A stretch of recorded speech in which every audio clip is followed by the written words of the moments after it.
My dear sisters and brothers, let us thank the Lord that He has given us so many experiences of life. We may have interpreted some of them as positive and others as negative. But if you go to see, there is one thing we need to do: thank Him for all the experiences. Sometimes people think that it is God who has sent us the bad experiences and God is trying us. No, it is not God who is trying us. It is the evil who is trying to get us away from God. That is what happens when these bad things happen to us. But it is in such moments that we must stand steadfast in the Lord, and He will tell us everything that we need to know how to respond to that situation, just as He has promised us. Do not be afraid. What you are to say and what you are to do, it will be given to you. Now, if in such moments we reject the Lord, then we have rejected Him whom the Father has sent, Jesus and the Father as well.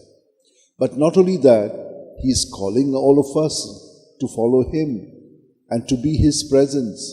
And so if we, in the name of Jesus, say some things, and if people do not accept it, then they are also not accepting Him and the Father. So all of us together, those who form the company with Him of the kingdom, we are all rejected. Now, if we are able to see this clearly, then we will be able to respond accurately. Let us, like Jerem, who began to know this call of God for him in order to be able to study God's experience coming from within his heart, but it needed to be confirmed. And so he began the study of scriptures. And when he began the study of scriptures, he delved into it so much that he translated it into Latin. And that is how we have the Latin text from him.